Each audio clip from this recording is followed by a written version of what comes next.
अस्सलाम वालेकुम नाज़रीन, मैं हूं आपका मेज़बान सैयद शहरियार आसिम। आप लोग देख रहे हैं आज न्यूज़ की खुसूसी transmission. Pakistan Super League season 9 कुछ क्रिकेट हो जाए।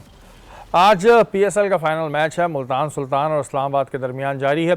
मुल्तान सुल्तान ने पहले बैटिंग करते हुए 159 रन स्कोर किए। 9 खिलाड़ियों के नुकसान पे इस्लामाबाद की बैटिंग जो है वो जारी है। सबसे पहले तो हम अपने प्रोग्राम को शुरू करने से पहले जो यहाँ की सिंध की इंतज़ामिया है, कराची की इंतज़ामिया, इनको बहुत मुबारकबाद पेश करेंगे। जितना अच्छा इन्होंने मैनेज किया और जिस तरह वो आज फ्लॉप हुए हैं अपनी मैनेजमेंट को संभालने में, उनको मैं सलाम पेश करता हूँ, दोनों हाथों से करता हूँ उनको सलाम पेश। बुरी तरह फ्लॉप हमें नज़र आई है इंतज़ामिया आज। आप यकीन माने 3 घंटे ट्रैफिक में फंसने के बाद बस अभी 1 मिनट पहले हम यहाँ पे पहुँचे। नसीम भाई, मैच पे बात करने से पहले इंतज़ामिया पे बात कर लेते हैं। इतने दिनों से हम ये तारीफ़ें कर रहे थे कि जी बहुत अच्छा ट्रैफिक का निज़ाम है, बहुत सब कुछ है। रीज़न ये था कराची की आवाम फ्री नहीं कर रही थी, आ नहीं रही थी। आज फाइनल में जब पूरी आवाम पहुंच गई, आवाम ने कहा चलो जी बहुत दिनों से हमसे शिकायत हो रही है, हम नहीं आ रहे। जैसे ही पहुंच गई तो हाथ पैर फूल गए। 3-3, 4-4 घंटे से ट्रैफिक जैम है, लोग एम्बुलेंस फंसी हुई है, उसमें लोग फंसे हुए हैं। तो ये बातें करते हैं कि जी हम चैंपियंस ट्रॉफी कराएं, ये कराएं, ये तो उनसे समझ नहीं रहा है आगे क्या कराएंगे ये। शरीफ भाई, हमारे प्रोड्यूसर राहिल भाई की मुझे उस वक्त कॉल आई कि जब आप ट्रैफिक में फंसे हुए थे और उस वक्त मोहसिन नकवी साहब की प्रेस कॉन्फ्रेंस जस्ट ख़त्म हुई थी।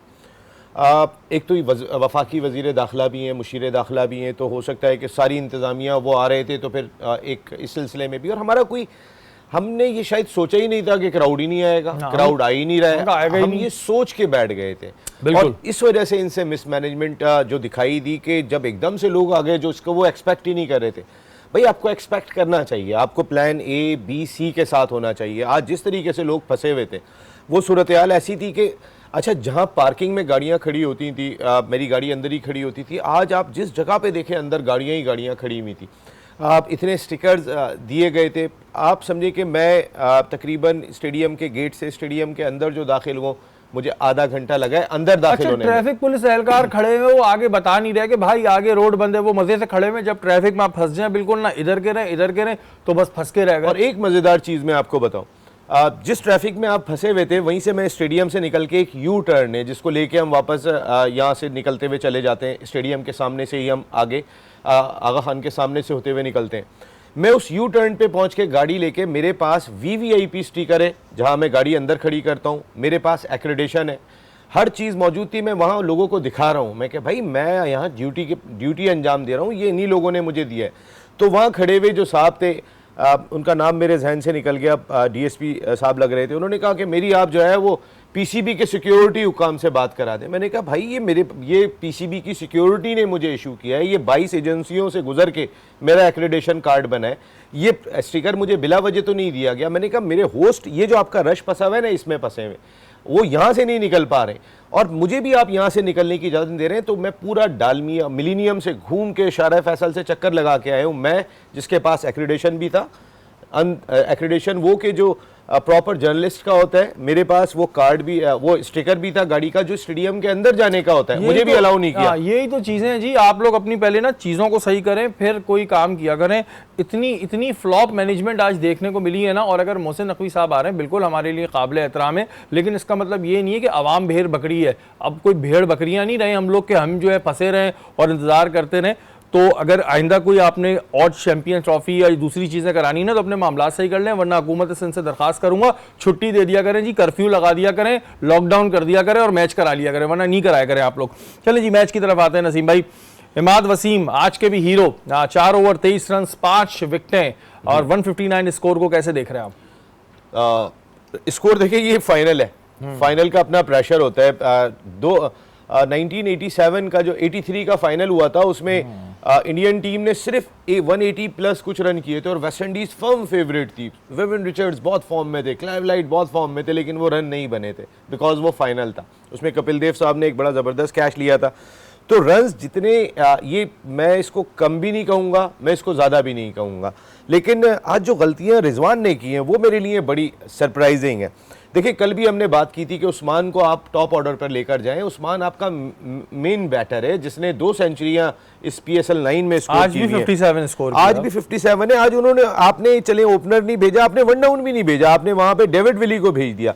आज अगर सबसे ज्यादा रन आपको दिखाई दे रहे हैं तो उस्मान के दिखाई दे रहे हैं। फिर उसके बाद इफ्तिखार ने कई बरकरफ्तार इनिंग खेली है इस PSL में।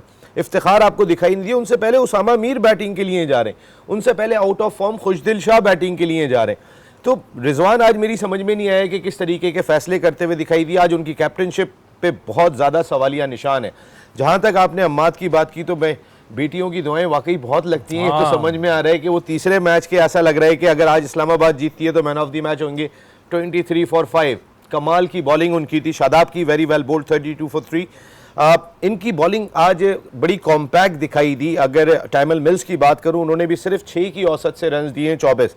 बहुत अच्छी बॉलिंग इस्लामाबाद की दिखाई दी। बॉलिंग लेकिन भी ये पिच इतनी आसान नहीं है जितनी आप एक्सपेक्ट कर रहे थे। हम भी समझ रहे थे कि मतलब 159 फंस सकता है, बिल्कुल 159 फंस सकता है। इवन अगर इमाद की हम बॉलिंग की बात करते हैं, 14 तो उन्होंने डॉट बॉल्स करा दी। नसीम की बॉलिंग भी अच्छी जा रही थी, लेकिन एंड में इफ्तिखार ने उनको जरा अच्छा खासा धुन दिया, जिसे हम कहेंगे, बहुत सारे स्कोर कर दिया, तो भी 4 for 25 हुए, वरना उनकी बॉलिंग भी अच्छी जा रही थी। इमाद ने 14 डॉट बॉल्स करा दी।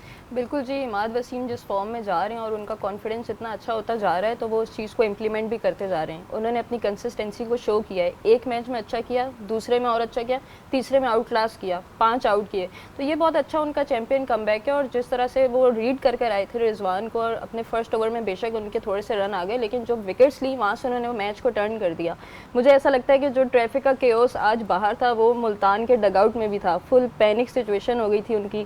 थ्रू आउट हम उनके कॉम्बिनेशन की बात कर रहे थे कि अच्छा इन्होंने कॉम्बिनेशन खिलाया है, पता है कि किस बैटर को कहाँ भेजना है, बॉलर को कहाँ यूज़ करना है। आज वो सारी चीज़ें उनकी बहुत ज़्यादा केओटिक हो गई थी, तो बस उसकी वजह से उनकी रन 159 है, वरना बहुत अच्छी उनके पास कॉम्बिनेशन था जिसको वो सही तरह से यूज़ नहीं कर पाए। रीज़न क्या है? देखें, अगर पीएसएल के मैचेस देखें तो इतने सारे मैचेस हो जाते हैं, कैप्टन को चले पहले मैच में गलती कर सकता है, कैप्टन दूसरे मैच में गलती कर सकता है, मतलब फाइनल में आके इस तरह की गलती कुछ समझ नहीं आती। फाइनल में आके आपने इतना ऑकवर्ड सा डिसीजन लिया। ये थोड़ा यही होता है कि आप शायद ये एक्सपेक्ट कर रहे थे कि डेविड विली जाके तेज़ खेल लें, वो तो सिचुएशन ही नहीं थी कि उन्होंने जाके तेज़ खेलना है। वहाँ पे तो आपको एक अच्छी इनिंग चाहिए थी, एक अच्छी पार्टनरशिप चाहिए थी, और उस्मान खान से अच्छी वो कोई इनिंग की स्टेबिलिटी उनको दे भी नहीं सकता था। या तो उनके पास ऐसे प्लेयर होते जो सारे हिटर होते, उसके बावजूद वो डेविड विली को भेजते, फिर तो समझ आता है। लेकिन 2 विकेट्स के बाद आप अपने मेन बैटर को यूज़ नहीं कर रहे हो, और नीचे से इफ्तिखार को भी यूज़ नहीं कर रहे हो जिसने आपको इतने मैचेस निकाल के दिए, तो थोड़ा सा उन्होंने आज गड़बड़ की है। बट उनका स्कोर जो है वो थोड़ा सा अच्छा हो गया है, वरना लग रहा था कि 140 पे ऑल आउट हो जाएंगे। नसीम शाह ने बहुत अच्छी बॉलिंग की, लेकिन उनका जो लास्ट ओवर था उसमें भी बैटर ने उनको कुछ नहीं किया। उन्होंने खुद नो बॉल्स दिए, वाइड बॉल्स दिए, तो ही वाज गोइंग वेल। लेकिन नसीम की वैसे अगर एवरेज देखें 4 में 25 ठीक है। नसीम भाई, अगर हम इनका स्कोर कार्ड देख रहे हैं मुल्तान सुल्तान का, तो इसमें उस्मान खान और अगर इफ्तिखार इतना अच्छा ना चलते तो इनका स्कोर तो फिर 120s में इस तरह आ रहा होता है। ये तो 2 मेन इनके बैट्समैन चल गए, अदरवाइज तो नहीं चल पाए। और जो मैंने एमन से सवाल किया कि फाइनल में कैप्टन ऐसी गलतियां कैसे कर रहा है, ये वाकई समझ में नहीं आ रहा। देखें, उस्मान ने अभी तक इमारात से क्रिकेट नहीं खेली है, और उस्मान अगर आप विकेट कीपिंग पोजीशन की आप बात कर लें और एज ए बैटर बात कर लें, तो इस वक्त उस्मान बहुत ऊपर दिखाई दे रहे हैं, रिजवान से भी बहुत ऊपर दिखाई दे रहे हैं। हमारे यहाँ पे एक स्टेटमेंट आपने नसीम शाह का भी नज़र से गुजरा होगा आपकी, जिसमें उन्होंने कहा था कि हमारे की प्लेयर्स भी अपनी जगह छोड़ने को तैयार नहीं होते हैं। वो छोटी मोटी इंजरी कैरी करके भी खेल रहे होते हैं कि अगर वो आराम दिया गया तो ऐसा ना हो कि वो कमबैक ना करे।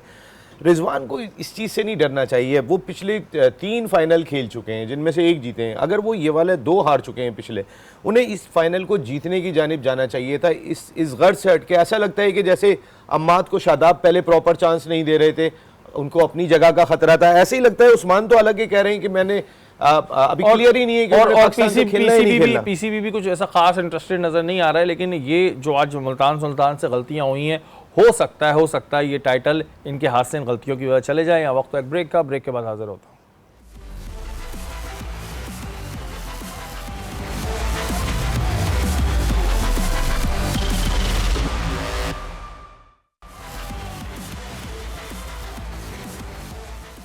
वेलकम बैक नाजरीन, आप लोग देख रहे हैं आज न्यूज़ की खुसूसी ट्रांसमिशन। अभी थोड़ी देर पहले क्या कुछ सेकंड पहले इस्लामाबाद यूनाइटेड के जो मनरो हैं वो कैच आउट हुए हैं। मोहसिन भाई, आज मोहसिन नकवी की प्रेस कॉन्फ्रेंस भी थी, तो उस प्रेस कॉन्फ्रेंस में कुछ अहम बातें हुई हैं और आपने एक सवाल किया था जय शाह के हवाले से, उस पर उन्होंने क्या जवाब दिया?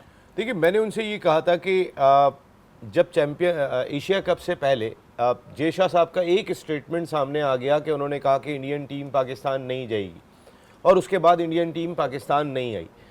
जो क्रिकेट बोर्ड थे वो सारे के सारे फिर इंडिया के साथ खड़े हो गए थे। मैंने कहा आपको अपनी पोजीशन, पाकिस्तान क्रिकेट बोर्ड की पोजीशन इंटरनेशनल क्रिकेट काउंसिल में क्या लगी, कि क्या कितनी ताकत हमारी है, क्योंकि आप पहली मरतबा इजलास में शिरकत के लिए गए थे। और दूसरी चीज़ ये बताइएगा कि क्या आपकी कोई इंडियन काउंटर पार्ट से मुलाकात हुई? तो उन्होंने कहा कि मेरी जेशा साहब से मुलाकात हुई थी और जेशा साहब से हमारी काफ़ी तफसीलन जो है वो बातचीत हुई है, लेकिन मैं इस वक्त ये टाइम नहीं है कि मैं इस पर ज़्यादा तबादला ख्याल करूँ, क्योंकि इंटरनली हम इस मामलात को देख रहे हैं। लेकिन उनसे जब ये पूछा गया कि भाई क्या दोबारा हाइब्रिड मॉडल के तहत ही होगा, चैम्पियंस ट्रॉफ़ी भी उसी तरह होगी जिस तरह एशिया कप हुआ, उन्होंने कहा मेरी ख्वाहिश है और मैं बिल्कुल फर्म हूँ इस चीज़ पे कि चैम्पियंस ट्रॉफ़ी पूरी पाकिस्तान में होनी चाहिए। इस सिलसिले में हमारी निगोसिएशन चल रही है, लेकिन चूँकि निगोसिएशन डायरेक्टली चल रही है तो इसमें हम बहुत ज़्यादा पब्लिक में नहीं ला सकते, लेकिन हमारे मामला चल रहे हैं। जहाँ तक मेरी बात है तो मैं ये चाहता हूँ और मेरी ये ख्वाहिश भी है और मेरी पूरी कोशिश होगी कि चैम्पियंस ट्रॉफ़ी पूरी पाकिस्तान में हो। बिल्कुल जी, तमाम पाकिस्तानियों की ख्वाहिश है कि चैंपियंस ट्रॉफी जो है पाकिस्तान में हो, लेकिन ये अपने ट्रैफिक के मामला सही कर लीजिएगा। अगर इसी तरह चलता रहेगा तो फिर भाई आप लोग कहीं भी करा लिया आज क्राउड आया भाई हमारा, जो क्राउड देखिए, ये शिकायत कर रहे थे कि कराची का क्राउड नहीं आ रहा, कराची का क्राउड नहीं आ रहा। कराची का क्राउड आज आ गया तो इन्होंने जो बाहर क्राउड है उसको भेड़ बकरियां समझ लिया।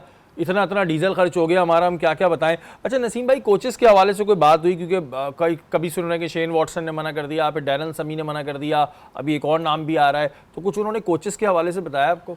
नहीं, उन्होंने ये कहा कि पर्टिकुलर किसी कोच का नाम नहीं लिया। उन्होंने कहा कि 8-10 लोगों से हमारी बात चल रही है, हमारी किसी एक से बात नहीं चल रही है, लेकिन एक हफ्ते में या 10 दिन में हम फाइनलाइज कर लेंगे कि कोच कौन होगा। इससे ज़्यादा टाइम नहीं लगेगा। हमारे पूरा थिंक टैंक इस मामले में कोशिशें कर रहा है कि कोच जो है वो एक ऐसा ज़रूर हो कि जिसकी अपनी एक क्रेडिबिलिटी भी हो, एट द सेम टाइम वो पाकिस्तान क्रिकेट टीम के लिए बेहतर हो। बहुत सारी चीज़ों पे उन्होंने तबादला ख्याल किया। आज जिस वक्त वो पहुँचे, इत्तेफाक से मैं भी उसी वक्त स्टेडियम पहुँचा था, वो सीधे पहले अंदर गए और उन्होंने किसी से कोई बात नहीं की है, वो सीधे ऊपर मीडिया बॉक्स में गए, उन्होंने पुरहुजूम प्रेस कॉन्फ्रेंस की है। ये मैंने बहुत कम देखा कि वो जाके डायरेक्टली जाके बैठे, वरना मीडिया इंतज़ार कर रहा होता है कब चेयरमैन साहब आएंगे और आके बात करेंगे। उन्होंने किसी से कोई बात नहीं की, वो स्टेडियम के अंदर गए और सीधे गए और जाने के बाद उन्होंने मीडिया से बात की। ये एक उनका तासुर अच्छा था। बहुत सारी चीज़ों में वो ज़रा थोड़ा सा घुमा फिरा के जवाब दे रहे थे, क्योंकि बहुत सारी चीज़ों को शायद इस वक्त वो ख़ुद भी क्लियर नहीं थी। उनसे जब इस हवाले से भी पूछा गया कि आप वफाकी मुशीर दाखिला बन गए, अब दाखिला की इतनी बड़ी आपके पास ज़िम्मेदारी है, उसके साथ पाकिस्तान क्रिकेट बोर्ड की भी ज़िम्मेदारी है। उन्होंने कहा कि मेरी कोशिश होगी कि दोनों के साथ पूरा इंसाफ हो और इस सिलसिले में किसी को कोई शिकायत नहीं होगी। मैं जितना टाइम वहाँ दूंगा उतनी मेरी नज़र क्रिकेट पर भी होगी और एक प्रॉपर टीम प्रॉपर अंदाज से क्रिकेट को भी लेके चलेगी। अच्छा, ये बॉडी लैंग्वेज उनकी सही रही थी। एहसन नागी आए हुए थे, नहीं आए हुए थे नसीम में? छुपते फिर रहे थे एहसन नागी? एहसन नागी नहीं दिखाई दिया एहसन नागी कहीं तरह होगा। इवन जहां इमाद वसीम की परफॉर्मेंस नो डाउट बहुत बहुत बहुत बहुत अच्छी जा रही है, वहीं आज उनकी एक सिगरेट पीती हुई जो क्लिप है वो अभी सोशल मीडिया पे ऐसे वायरल हो रही है जैसे पता नहीं क्या हो गया। आप कैसे देखती हैं? क्योंकि ठीक है, स्मोकिंग तो किसी तो सूरत सही नहीं है, लेकिन ये हेल्थ हैज़र्ड है, ये इंसान के अपने ऊपर है कि भाई ठीक है, उसको खुद पता होना चाहिए कि हेल्थ हैज़र्ड्स हैं। कोई वो ऐसा नाजायज़ काम करते हुए नहीं गए, लेकिन मैच के दौरान करते हुए देखे जाने को किस तरह देखती हैं आप? बिल्कुल थोड़ी गलत बात है। देखिए, वो ड्रेसिंग रूम में अगर कर रहे थे तो उनको ये बात पता होनी चाहिए कि ड्रेसिंग रूम में भी कैमरा आता है। तो अलाउ नहीं होता वैसे? नहीं, अलाउ नहीं होता। देखिए, बीइंग ए स्पोर्ट्स पर्सन आप इस चीज़ को इतना प्रमोट नहीं कर सकते क्योंकि ये हेल्थ के लिए ठीक नहीं है। तो आप एज ए स्पोर्ट्स पर्सन आप कैसे इस चीज़ को करोगे प्रमोट? और आप एम्बेसडर, और इस वक्त सारी पाकिस्तान की जो हाईलाइट हैं वो आप हुए हैं, जितने यंगस्टर्स हैं वो आपको एज अ रोल मॉडल देख रहे हैं। तो फिर आपकी ऐसी पिक्चर सामने आ जाए तो इससे आपका नेगेटिव इम्पैक्ट पड़ता है। बेशक वो कर सकते हैं, जाके बिहाइंड द कैमरास करें, लेकिन ड्रेसिंग रूम में नहीं करनी चाहिए थी। ये उनका थोड़ा सा अनएथिकल बिहेवियर है। नसीम भाई, आप कैसे देखते हैं और कौन कौन से इंटरनेशनल क्रिकेटर्स हैं जो कभी इस तरह की चीज़ में पाए जाते हैं? गो के स्मोकिंग करना ठीक है, आपकी अपनी सेहत के लिए गलत है, कोई मैं बार बार ये बात पर कह रहा हूँ कि कोई 2 नंबर काम करते हुए नहीं पाया गया। पर्सनल मैटर है, तो ये इंसान का पर्सनल मैटर है उनका, लेकिन ड्रेसिंग रूम में करते पाए जाना, अब ये सोशल मीडिया पे बुरी तरह वायरल हो रही है चीज़। श्री भाई, अंदर भी बहुत सारे ड्रेसिंग रूम के अंदर भी बहुत सारी जगह होती है कि जहाँ पे जाके बहुत सारे क्रिकेटर्स को मैं जानता हूँ वो स्मोकिंग करते हैं, और जिस वक्त वो खेलते थे उस वक्त भी करते थे, आज भी करते हैं। उनका पर्सनल मैटर है, वो उनसे हमें ग्राउंड में परफॉर्मेंस चाहिए। इमाद वसीम की जगह ख़राब थी जहाँ पे वो कर रहे थे स्मोकिंग, वो उस जगह पे तो आप नहीं कर सकते हैं। अगर आपने 5 आउट कर लिए तो हो सकता है वो बहुत ज़्यादा रिलैक्स हो गए। मुझे ऐसा लगा कि उनकी बहुत क्यूट बेटी है, उन्होंने आधी दुआ कराई एक तो ये दुआ तो उन्होंने करा दी जो बेटी की कबूल हो गई कि मेरी परफॉर्मेंस बाबा की अच्छी हो performance अच्छी हो जाए, जाए। लेकिन मैं किसी और चीज़ में ना फंस जाऊं, बेटी से ये दुआ भी करा लेते तो, क्योंकि ये बहुत बेवकूफ़ी करे इस तरह की चीज़। पता है, देखें आप रोल और मॉडल फिर हैं, कैमरे ने भी उनको पकड़ लिया, कैमरामैन भी ऐसे टाइम पे बिल्कुल रेडी बैठा हुआ था, मुझे लग रहा है। रोल मॉडल हैं आप आपको बच्चे फॉलो करते हैं। वहाँ पे जो भी लोग टेलीविज़न पे देख रहे होंगे, या अगर आप ड्रेसिंग रूम के साथ बहुत सारे स्टैंड्स हैं, छोटे छोटे बच्चे, अम्माद खड़े में, देखो अम्माद खड़े में, बाबर खड़े में, इस तरीके से लोगों की आवाज़ें आ रही होती हैं। तो अम्माद को जब किसी रोल मॉडल को वो स्मोकिंग करता हुआ देखेंगे, मेरा नहीं ख्याल कि कोई अच्छा इम्पैक्ट जाएगा। ये ख्याल मेरे ख्याल है आज जो एक तस्वीर आ गई है, ये सब के लिए एक लम्हा फ़िक्रिया है जिस पे अगर जो भी करते हैं। हाँ, लम्हा फिक्रिया भी है। दूसरी चीज़ ये, वो जैसे नसीम भाई ने कहा ना कि दुआ हमेशा पूरी मंगवानी चाहिए। ये हमारी नानी कहा करती थी कि अक्सर हम बैठ के दुआ मांग रहे होते तो लम्हा पैसा दे, तो वो कहते थे सेहत, ज़िंदगी, शोहरत, इन तमाम, और शोहरत में भी अच्छी शोहरत, तो दुआ जो है वो कंप्लीट मांगनी चाहिए। लेकिन बहरहाल इनका पर्सनल मैटर है, लेकिन वो जगह गलत थी, इस वजह से उन्हें नेक्स्ट टाइम जो है एहतियात करना चाहिए। इमन मोहसिन नकवी ने यह भी कहा है कि हम सिलेक्शन कमेटी को बहुत ज़्यादा वो बनाएंगे बाइख्तियार, और कैप्टन की सिलेक्शन भी वो करेंगे। जैसे पहले तो ये होता था ना कि बाबर ने 6 सेलेक्ट करके दे दिए, तो इस दफ़ा उन्होंने, मतलब ये बाबर का नाम तो नहीं लिया, लेकिन इनडायरेक्ट ये बात हुई कि सिलेक्शन कमेटी को अब बाइख्तियार बनाया जाएगा और उनके पास सारी पावर्स होंगी। इससे कितना फ़ायदा होगा? नहीं, अच्छी बात है। आप अगर किसी को चूज़ करते हैं एज अ सिलेक्शन कमेटी, तो उनके पास पूरी अथॉरिटी भी होनी चाहिए, ताकि जब उसके बाद में अगर कुछ भी ऊपर नीचे होता है, तो जब हम बात करते हैं कि ये किस पे आया, तो आप ब्लेम गेम नहीं खेल सकते उस जगह पे। लेकिन इसमें ये चीज़ ज़रूर होनी चाहिए कि कैप्टन के पास थोड़ी सी अथॉरिटी होनी चाहिए, क्योंकि ग्राउंड के अंदर टीम उसने चलानी है, तो उसकी कम्युनिकेशन के साथ अगर टीम बने तो ज़्यादा अच्छा है। अच्छा नसीम भाई, इन्होंने जो अल्फाज कहा है मोहसिन नकवी साहब ने कि हम बाइख्तियार बनाएंगे, बाइख्तियार बनाने के फैसले सारे उनके पास होंगे, तो इससे पहले जो सिलेक्शन कमेटीज़ बनी उनके पास कोई इख्तियारात नहीं होते थे? लेकिन मेरा पहला सवाल तो ये शरी भाई, कौन सी selection committee? Chairman selection committee Wahab Riaz मुझे तो एक दिन भी दिखाई नहीं दिए। जो इस वक्त चेयरमैन सिलेक्शन कमेटी है, वो कराची के किसी एक मैच में भी मुझे दिखाई नहीं दिए। लाहौर आए होंगे, पिंडी आए होंगे, वहाँ मैं गया नहीं था। इतने मैचेस यहाँ पर हुए, तो चेयरमैन सिलेक्शन कमेटी को यहाँ पर आके देखना चाहिए था। बाकी सिलेक्टर्स की मैं बात करूँ, उस सिलेक्शन कमेटी में तौसीफ़ अहमद साहब शामिल थे। तौसीफ़ अहमद साहब मुझे वहाँ पे दिखाई दिए। आया क्या ये वही सिलेक्शन कमेटी बरकरार रखेंगे अगर उन्होंने इस सिलेक्शन, क्योंकि बहुत सारी खबरें ऐसी भी आ रही हैं जो हफीज़ के पास जिम्मेदारी थी, माइट भी पॉसिबल ये जिम्मेदारी अब वहाब रियाज के पास हो, पाकिस्तान क्रिकेट टीम के डायरेक्टर की, क्योंकि वो खासे करीब समझे जाते हैं मोहसिन नकवी साहब नसीम के। भाई, किसी को इतनी पावर्स दे देना सही है? इतनी ज़्यादा पावर्स, और फिर पीछे से ये भी हो गया यार मेरी तो अच्छे ताल्लुकात हैं, तो फिर बंदा थोड़ी मिस्टेक्स नहीं करने लगता? देखिए, अगर वो डायरेक्टर क्रिकेट बन जाते हैं तो लाजमी तौर पे चेयरमैन सिलेक्शन कमेटी की जगह तो खाली हो गई। तो आप अगर चाहते हैं कि अनाउंसमेंट जो है वो चेयरमैन सिलेक्शन कमेटी या पूरी सिलेक्शन कमेटी करेगी, तो आप एक मरतबा उसको क्लियर कर दें कि मेरी सिलेक्शन कमेटी ये है, इसको क्लियर कर दें। देखें, माजी में जो सिलेक्शन कमेटी बनी, ज़का अशरफ साहब को खुद नहीं पता होता था वो कब तक है, वो कभी जो है वो किसी और को, पहले इंज़मामुल हक थे, फिर वो साया और जो बाकी मामलात हुए थे तो उनको चेंज किया, उनको चेंज करने के बाद वहाब रियाज को लेकर आए। वहाब रियाज अब जितना इन दिखाई दे रहे हैं पाकिस्तान क्रिकेट बोर्ड में, तो सवाल ये कि क्या वही चेयरमैन सिलेक्शन कमेटी होंगे, वो सिलेक्शन कमेटी होंगे? मेरी ज़ाती राय में आप एक प्रॉपर सिलेक्शन कमेटी का खुद भी अनाउंसमेंट कर दें ताकि लोगों को क्लियरिटी हो जाए। चीज़ों को क्लियर होना जी बहुत ज़रूरी है। इसी कन्फ्यूजन में रहते हैं कि जी कौन आएगा कौन जाएगा, क्लियर कर देनी चाहिए। मोहसिन नकवी साहब से अभी तक बहुत अच्छी उम्मीदें सभी को वाबस्ता हैं, और हम उम्मीद भी करते हैं कि वो बहुत अच्छा काम करें जैसे वो करते आए हैं, लेकिन चीज़ों को क्लियर कर दें। जी हाँ, वक्त तो एक ब्रेक का, ब्रेक के बाद हाजिर होता हूँ।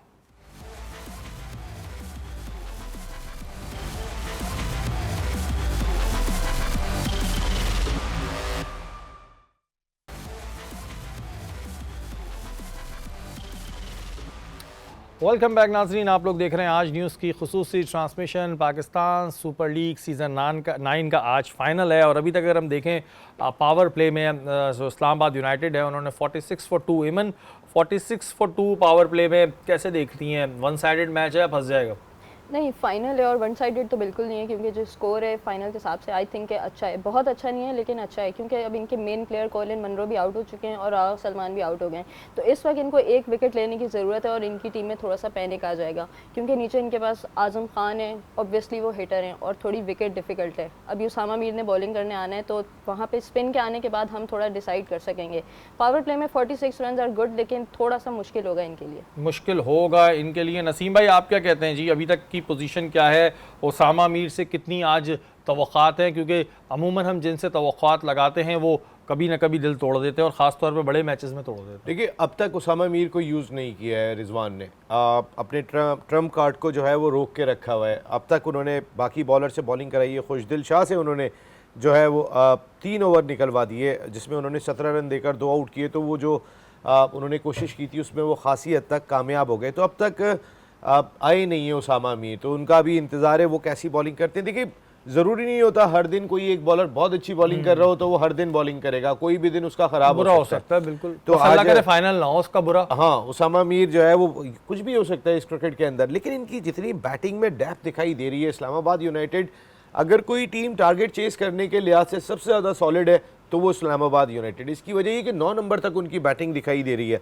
अभी आप देखें आजम, हैदर, इमाद, फ़हीम अशरफ, नसीम शाह भी हिट कर लेते हैं, तो यहाँ तक आपके पास बैटर्स हाँ, अभी हमारे पास इमाद है और वही वाली बात है कि आपकी कि एंड तक इनकी बैटिंग है, टेल एंड्स तक बैटिंग है इनकी। अगर इन्होंने यहाँ पर बहुत ज़्यादा स्लो हो गए तो ये इनकी टीम को नुकसान पहुँचाएगा। शादाब जिस अंदाज से खेलते हैं, शादाब को अपने अंदाज से खेलना चाहिए, लेकिन मार्टिन गप्टिल बहुत इंपॉर्टेंट फिगर है। मार्टिन गप्टिल के इर्द गिर्द इनकी बैटिंग चलनी चाहिए क्योंकि वो एक्सपीरियंस उनका इतना है कि वो बड़े मैच का प्रेशर लेना जानते हैं, उन्हें पता है कि कैसा होगा। तो मार्टिन बजाय इसके कि शादाब हिट ना करें और मार्टिन गप्टिल को हिट करनी पड़ जाए, मार्टिन गप्टिल का क्रीज पे शादाब से ज़्यादा रुकना ज़रूरी है। और ये भाई मैचेस जो होते हैं ना क्रिकेट के, इनके बारे में कुछ प्रेडिक्शन नहीं दे सकते कि आखिरी बॉल पे क्या हो जाए। जैसे अभी लास्ट इस्लामाबाद यूनाइटेड का हमने देखा था, नसीम भाई हरभजन सिंह ने तो तकब्बुर की इंतहा कर दी, पता नहीं किस दिमाग में रहते हैं। तो मुझे थोड़े दिमागी तौर पे ना कमज़ोर भी लगता है, लड़ते रहते हैं बेचारे हर वक्त, कभी इधर किसी से कभी अपनी टीम से।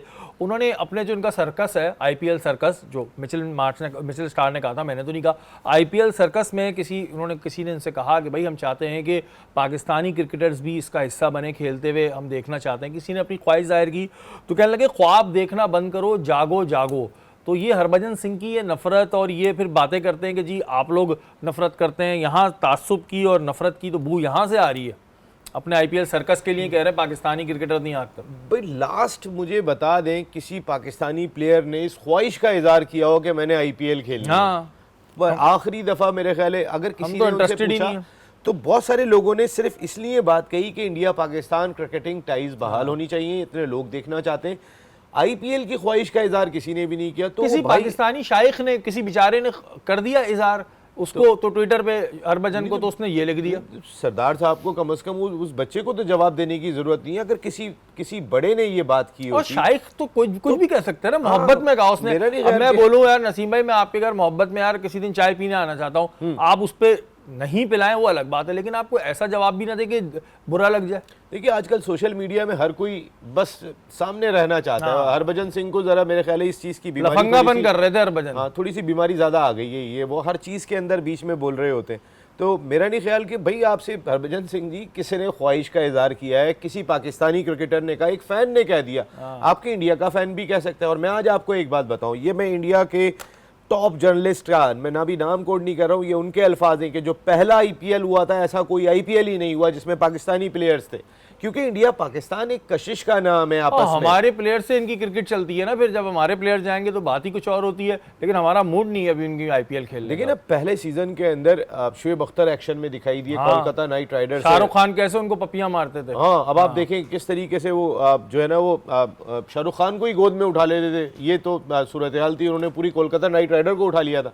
लेकिन सोहेल तनवीर अपना बेस्ट बॉलर था IPL बॉलर का। बने थे राजस्थान रॉयल से। शाहिद खान आफरीदी ने दक्कन चार्जर्स की नुमाइंदगी की थी। मोहम्मद आसिफ दिल्ली डेयर डेविल से खेल रहे थे और उन सबकी परफॉर्मेंस का लेवल बहुत ऊपर था। हमने IPL खड़ी की, आज हरभजन तुम हमें बोल लो भाई। अपने एक जर्नलिस्ट हैं अविनाश आर्यन, जो कि हमारी PSL को बॉल बाय बॉल फॉलो करते हैं। वो ज़ल्मी की शर्ट पहन के बैठते हैं, बाबर आजम के वो बहुत बड़े फ़ैन हैं।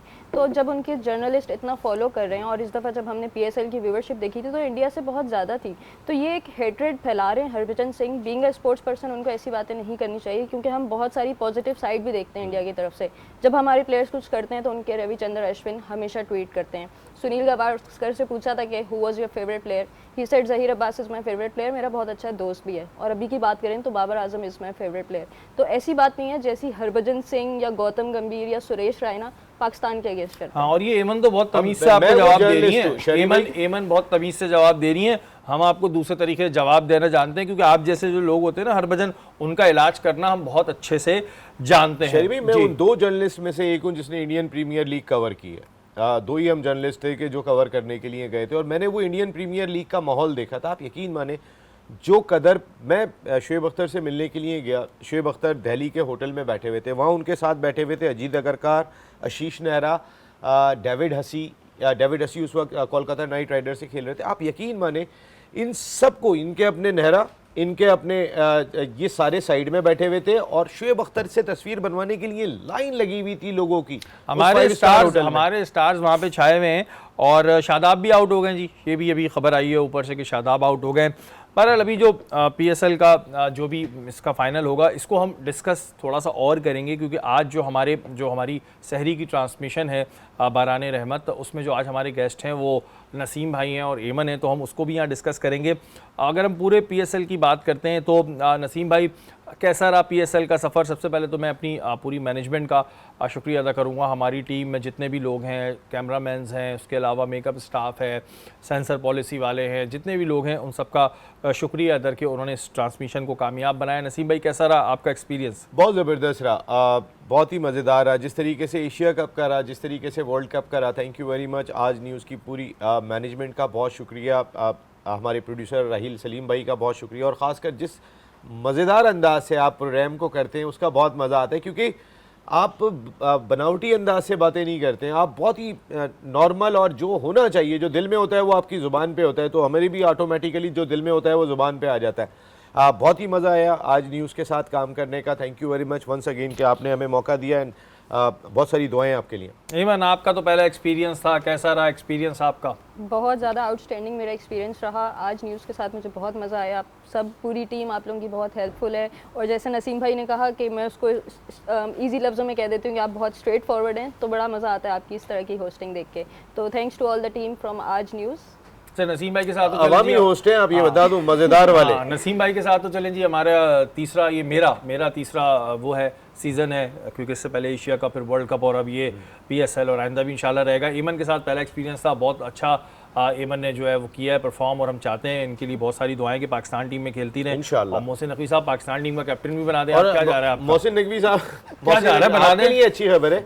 मोहसिन नकवी साहब ने कहा है कि वुमेन्स लीग पे भी काम शुरू हो गया। वुमेन्स लीग में जब काम करें तो इनको किसी टीम का कैप्टन लें, ताकि हम भी फिर भरम कराएंगे, फिर हम भरम कराएंगे कि भाई कैप्टन से हमारे ताल्लुकात हैं। और जो है भी जो भी मैच का होगा वो हम इंशाल्लाह थोड़ा बहुत अपनी सहरी ट्रांसमिशन में भी डिस्कस करेंगे। सहरी ट्रांसमिशन में वैसे हम इनकी जो करियर है, जो लाइफ है, उस पर ज़्यादा बात करेंगे, लेकिन थोड़ा बहुत इस मैच के हवाले से बात करेंगे। हमारे आज PSL का आखिरी मैच था। इंशाल्लाह ताला ज़िंदगी रही तो आपसे फिर मुलाकात होती रहेगी। पाकिस्तान जिंदाबाद।